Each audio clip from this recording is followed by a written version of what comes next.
hace mucho sentido algo que en otro terreno plantea Bateson, el gran Gregory Bateson, que para mi gusto es un autor muy clave, respecto de una cierta identidad como estructural entre el aprendizaje y la evolución. Claro. Él decía por ahí que hay 4 niveles de aprendizaje. Aparte de un aprendizaje mínimo, casi reflejo, digamos, que no vale la pena considerar tal, digamos. Pero hay un primer aprendizaje en el que la persona aprende una cierta destreza o aprende a nivel cognitivo un cierto concepto, una cierta noción, ¿verdad? Puede aprender a andar en bicicleta, o puede aprender un idioma, o puede aprender el significado de tal o cual palabra, ¿verdad? Ya, en su propio idioma. Un primer nivel. Hay un segundo nivel que implica aprender a aprender. No a aprender X entonces, sino a aprender X. Claro. El deuteroaprendizaje. El deuteroaprendizaje, exactamente, el aprendizaje segundo, ¿verdad? Ya. Deutero segundo en griego, claro. Y en este segundo nivel, no siempre se es consciente del logro. Te cuento así una pequeña historia que yo solía contarle a mis alumnos, o suelo contarle a mis alumnos. En algún lugar, creo que lo puse en ese texto que me citabas antes, en ese texto que está en la Gaceta de Psiquiatría Universitaria. En algún lugar de Estados Unidos había una reducción de pieles rojas. Y resulta que el profesor notó que los alumnos pieles rojas de su colegio nunca destacaban, pero tampoco estaban entre los más porros. Entonces le llamó mucho la atención este rendimiento tan parejo y le pidió ayuda al psicólogo, y aplicaron unos test de inteligencia y descubrieron que las curvas de inteligencia de la población de niños blancos y la población de niños pieles rojas era casi equivalente en dispersión. O sea que había niños poco dotados y muy dotados, claro, en ambos grupos raciales, étnicos. Sí. Entonces claramente el rendimiento tan parejo de los pieles rojas no se explicaba por ahí. Y bueno, se empezó a investigar más a fondo y descubrieron allí en la escena que en la clase efectivamente siempre había algún piel roja que destacaba, al igual como ocurría que ciertos blancos destacaban. La diferencia es que era que el blanco destacaba y seguía destacando. En cambio, cuando el piel roja destacaba, lo primero que hacía era mirar a su entorno y buscar al piel roja que estaba peor ubicado en rendimiento, el que estaba midiendo por debajo del promedio de los pieles rojas. Entonces ese piel roja que había empezado a destacar se acercaba al piel roja menos aventajado y comenzaba a ayudarle, a tutoriarlo en cierto modo. Y esa especie de tutoría le consumía tanto tiempo que ya no destacaba más, pero sí lograba sacar adelante y mejorar el aprendizaje del otro. Y entonces en ese momento ocurría que algún otro piel roja empezaba a destacar en su lugar. Y con eso repetía el ciclo, lo mismo hacía él. Entonces, claro, bueno, y a mí me parece que eso tiene una explicación obvia. En el estudio que te estoy citando no aparecía la explicación, pero a mí me parece que es obvia. Una cultura en extinción, una etnia acorralada, evidentemente no puede darse el lujo del individualismo. Entonces, tiene que buscar recursos que son grupales. Bueno, Bateson en esta especie de jerarquía de niveles de aprendizaje decía que hay todavía un tercer nivel de aprendizaje. Ese tercer nivel de aprendizaje implica que la persona aprende a aprender a aprender.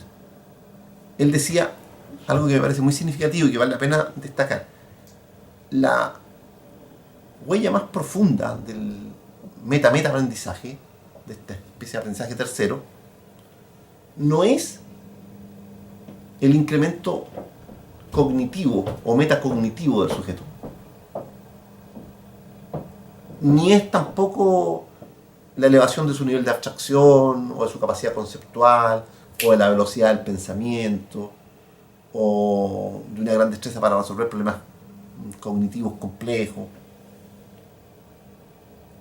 No es una lectura más rápida, sino que es una profunda reestructuración del carácter. Entonces, él decía que ese nivel lo alcanza la persona, ya sea por una experiencia terapéutica muy profunda, por una experiencia religiosa muy profunda, o por simples dolores humanos, morales, bien asumidos.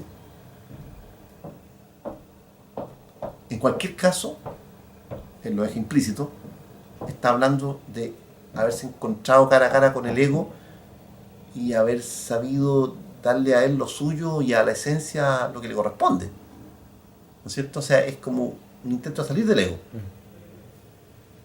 O por lo menos de tomar conciencia de él. Bueno, y él hablaba de un cuarto nivel, pero decía, en este cuarto nivel el aprendizaje no es posible al individuo. Entonces parece raro, porque si son 4 niveles de aprendizaje, ¿cómo es que el individuo llega solo hasta el tercero? ¿Para qué existe el cuarto entonces? Bueno, él resuelve el enigma diciendo, lo que ocurre es que el sujeto que aprende en el cuarto nivel, o sea, en el aprender, no es el individuo, es un sujeto colectivo. O sea, en el fondo es la especie. Entonces, en ese sentido, el cuarto nivel de aprendizaje sería la evolución. Claro. Bueno. ¿Cómo se llama ahí? Sería el aprendizaje metasistémico, y para conectarlo de nuevo con la... Claro. Fíjate tú que a propósito del segundo nivel, del metaaprendizaje así incluso no consciente, hay una pequeña experiencia que creo que alguna vez conté, que también se dio en Estados Unidos, en una escuela de psicología, hace unos 40 años o algo así. De pronto descubrieron que la generación de los alumnos de primer año había tenido un rendimiento comparativamente mucho mejor que el de todas las generaciones previas en el curso de matemáticas. Normalmente en psicología, antiguamente nosotros teníamos cursos de matemática y de estadística y de biología, anatomofisiología, neuromorfofisiología, psicofisiología y esas cosas, porque nuestra profesión tenía una suerte como de compromiso ético, de acercamiento a la ciencia, para sacarnos de encima la sospecha de ser puramente especulativos, en fin, bueno, cosa que yo creo que le hacía muy bien a uno como formación. Bueno, entonces, en este caso, los alumnos de este college o de esta escuela de psicología norteamericana, que no recuerdo ni siquiera en qué estado estaba, rindieron claramente por encima de las cohortes previas. Y se preguntaron de inmediato los directivos, ¿qué pasó? ¿Será que entraron chiquillos con más capacidad matemática que lo que habitualmente ocurre en las escuelas de psicología? Revisaron los puntajes de ingreso que equivalen a una prueba de aptitud de los norteamericanos, SAT, ¿no? SAT, las pruebas de selección universitaria, en fin, el test de capacidades académicas, digamos. Y no, eran promedios comparables, digamos. Eran altos, pero eran comparables, no eran mucho mayores. No era el equivalente a los alumnos de ingeniería o algo así. Bueno, ¿era que los cursos de matemáticas habían estado menos exigentes este año y que habían aprobado más alumnos? No. ¿Era que habían cambiado los profesores? No. ¿Habían cambiado los libros de texto y ahora había mejores libros de texto que desarrollaban más la capacidad matemática? No. Bueno, ¿dónde estaba la diferencia entonces de esta nueva generación con las cohortes previas? La diferencia apareció de pronto, inesperadamente, en la malla curricular. Había ocurrido que en el intertanto, en las inmediaciones de la facultad,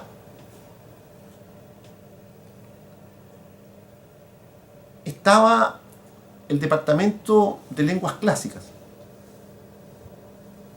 que resultó amenazado de extinguirse, porque por reformas de la malla curricular de varias carreras, en casi ninguna tenían ya obligatoriedad de aprender latín y griego. Entonces los profesores de latín y griego iban a tener que jubilar e irse para la casa. Entonces decidieron ser proactivos y empezaron a ofrecer cursos de introducción al griego, introducción al latín, electivos. Y como los alumnos de todas las carreras debían cursar lectivos, hicieron una especie de campaña y fueron a promover sus cursos a las escuelas adyacentes. Entre ellas estaba la escuela de psicología. Y habían sido tan persuasivos con los alumnos de primer año que la mayor parte de ellos tomó griego, introducción al griego. Y resultó que la correlación era muy, muy nítida. Los alumnos que habían tomado griego habían desarrollado mayor aptitud matemática sin darse cuenta. Porque la sintaxis del griego y el modo en que se lo estudiaba producía esta especie de deuteroaprendizaje no intencional, incidental por completo.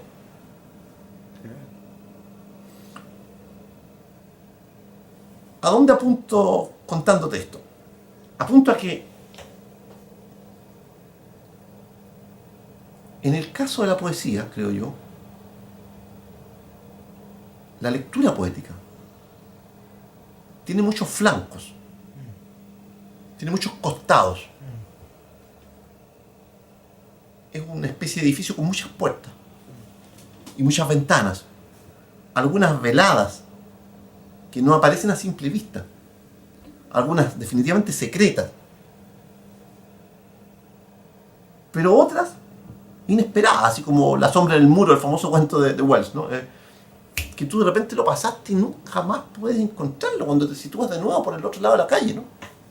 Tú sabes que por ahí pasaste alguna vez, pero la puerta que estuvo en ese muro ya no está, y hay pura pandereta. Entonces yo creo que la gracia de la lectura poética es que siempre entraña una promesa de encontrar la puerta en el muro, que la encuentras una vez en tu vida y nunca más.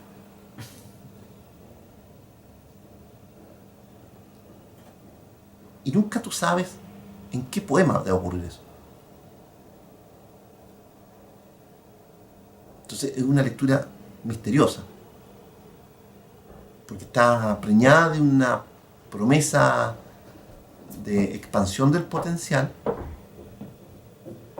pero al mismo tiempo tú sabes que hay tantas promesas similares en el, comillas, mercado de la espiritualidad, que esto podría ser una superchería más, un embeleco.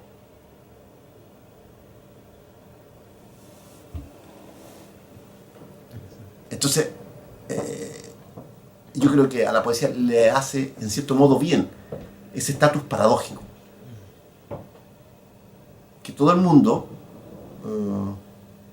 reconoce parcialmente en ella esta condición distinta de ser un discurso otro que nos abre una puerta inesperada, pero que al mismo tiempo se parece sospechosamente al discurso nada confiable de la superstición, del ego, hasta de la farándula. Entonces el lector común hace bien en sospechar del poeta. No tiene por qué creer a priori que está frente a un ser especial, ni a posteriori tampoco. Claro. Quizá ese... Tiene que creerlo cuando el texto de ese poeta, lo conozca o no, le dice algo. Claro. No es la persona del poeta la que debe suscitar algún efecto especial, es el texto.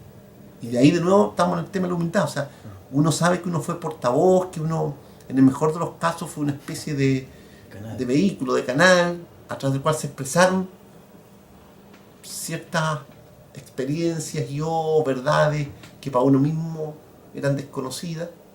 Tiene algo de conocimiento infuso, de ciencia infusa la poesía, obtenida como por revelación, como por gracia. Y entonces no corresponde enorgullecerse de eso.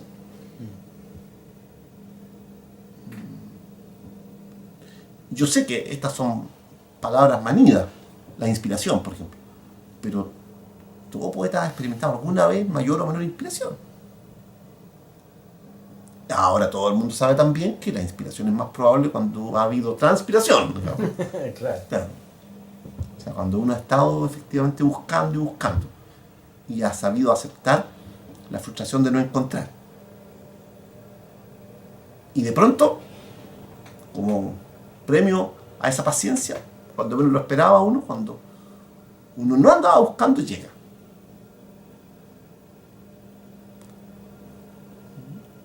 Bien, llegó y hay que escucharla. Llega a las 2 de la mañana y tú estás durmiendo y tienes que pararte y escribir el poema. Claro, porque es una cita con una fuerza que impone respeto por sí misma. Ahora quizás entonces el tema es justamente de que, bueno, al menos después de que bajaron del Olimpo los poetas, vamos a decirlo así, la diferencia entre la charlatanería mística y la poesía es que no se ofrece directamente eso, no se ofrece esa puerta secreta, sino que está ahí, ¿no? Es decir, quizás eso es lo más comprometedor de lo que decía Huidobro respecto al pequeño Dios, es eso, que ahí aparece sí la oferta del charlatán, ¿no? Sí, yo creo que en ese sentido es que a mí me provoca distancia Huidobro, habiendo sido yo muy huidoberiano, ¿no? Me parece que está demasiado centrado en la oferta, digamos, ¿no? Y en la promesa que sin duda va a ser vana, de que con él, o con el creacionismo que él preconiza, se abrirán nuevas puertas a la percepción poética.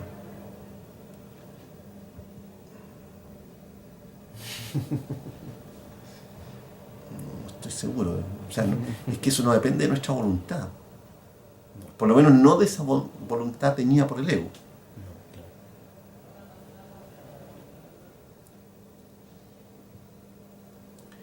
Y en ese sentido es que yo creo que las religiones, comillas, tienen mucho que enseñarnos también. Hoy día mismo enviaba un posteo al Mercurio a propósito de una carta de Agustín Esquela, o Escuela debería ser, si fuera italiano de verdad.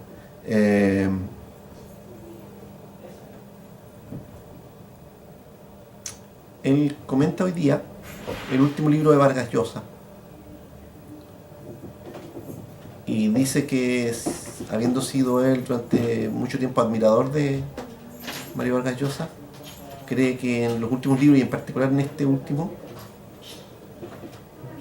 lo decepciona. Y es un ensayo. Yo no lo he leído, pero cuenta Agustín Escuela que en este ensayo, él, que no es precisamente tampoco un hombre religioso, afirma que es muy oscuro el panorama de una sociedad, de una cultura sin religión.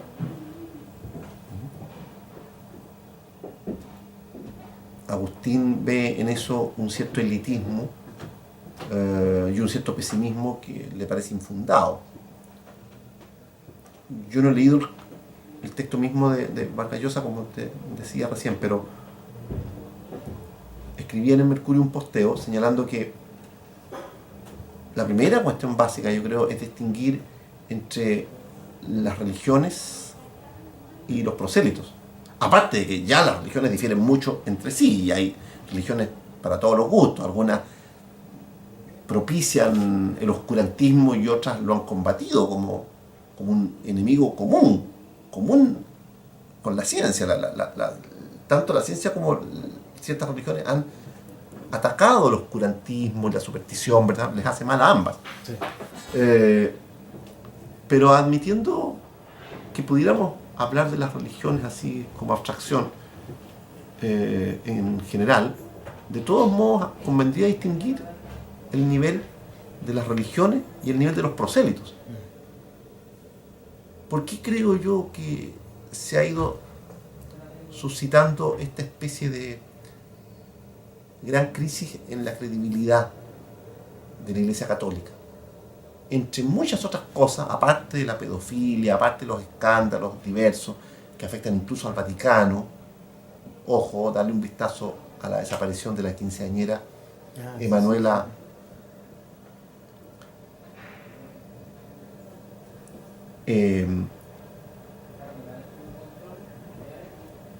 hay también algo a lo menos tan grave como eso, y es que muchos de sus representantes o de los que creen encarnar la catolicidad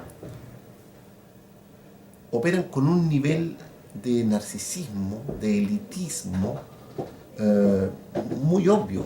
O sea, usan la religión como una marca de distinción, como una manera de separarse de sus semejantes, paradójicamente llamándolos a unirse, pero a unirse en torno a Dios y ellos están más cercanos, ¿no? Claro. Entonces, como quien dice, déjame ayudarte, yo seré tu ayudante, digamos, ¿no?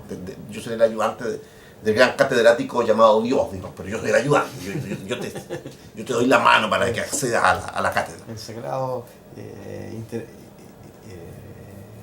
¿cómo se llama? Intermediario. Claro, un intermediario sagrado y por cierto entonces superior. Y además han tratado de conectar sus barrabasadas, sus fechorías económicas, morales, políticas, como inspiradas por Dios. Sobre todo en Chile. Buena parte de los manejos más sociopáticos de la economía chilena lo han hecho personajes que se dicen creyentes. Claro. Esos católicos sedicentes, que se presentan a sí mismos como católicos, yo creo que son una causa muy básica del descrédito en que ha caído la Iglesia Católica en estas latitudes. Pero bueno, en Europa tienen sus dramas propios. Mira tú, el gran jefe nombrado por Juan Pablo II de los exorcistas del Vaticano, cuyo nombre en estos minutos no recuerdo, pero es algo así como Arnaud, algo así, se queja él, insisto, el hombre puesto allí por Juan Pablo II, de que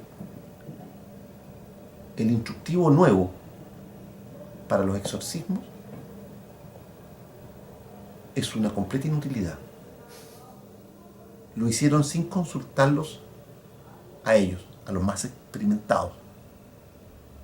Y sospechosamente son de una ineficacia extraordinaria. Es como si, por así decirlo, comillas, el diablo estuviera arreglándoselas para que los exorcismos no puedan hacerle daño. ¿Qué tal? Ya se viene el Papa Negro entonces. Pero esto lo dice el sacerdote que está allí y se queja de una comisión que operó en el Vaticano, donde él está también. Claro. Él mismo lanzaba la hipótesis de que a esta quinceañera, Emanuela, no me acuerdo el nombre en este minuto del apellido, que desapareció en la década del 80. Sí, exactamente, habría desaparecido por haber quedado atrapada en una secta mafiosa de prostitución pseudo religiosa que operaría en el Vaticano.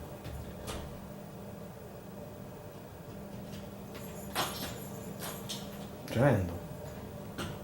Agrégale los escándalos del Banco Ambrosiano, Claro.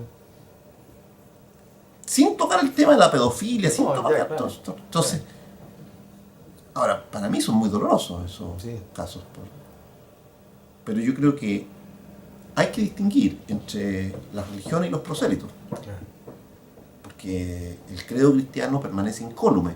Claro. Incluso A mí me hace mucho sentido una distinción que hace Humberto Maturana respecto a la religión y la espiritualidad. Claramente. Que la religión tiene que ver necesariamente con una doctrina, con Sí. la apropiación de la verdad. Sí. Y la espiritualidad es más bien un aspecto consustancial al humano, Claro. en tanto uno tiene esta capacidad sistémica justamente Sí, de, sí. de sentirse parte Sí. de algo más grande que uno. Claro. Y que lo trasciende. Claro. Sea incluso Sí. la experiencia de la maternidad, cuando la Claro. madre se siente más Claro, que ella sí. en la relación con el niño. La maternidad ya es un umbral hacia la mística, digamos. Claro, claro. La maternidad permite salirse del ego, digamos, y ya salirse del ego o ponerse a distancia del ego ya es un primer umbral hacia la espiritualidad. Claro, el sufrimiento intenso, Claro. en fin, etcétera. Sí, yo estoy de acuerdo con eso. Pero los signos de los tiempos en este minuto, yo creo que son muy sombríos. Yo estoy particularmente asombrado con este último caso.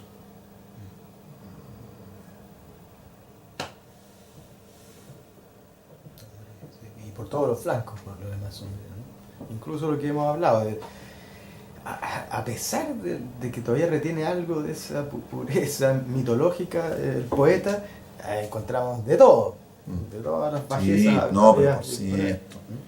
Pero por cierto, claro. Pero sin embargo pasa lo mismo, en el sentido que aún así se sostiene, Sí. es para algunos de nosotros al menos un camino Claro, de claro, autoexploración honesta, de amor a la libertad y de... Claro. Y por último, una cruz. y por último una cruz. O sea, es una vocación que uno eligió, pero que no la puede acallar. Claro. Claro. Claro. Sí, Una cruz. sí. A mí por lo menos me hace sentido eso.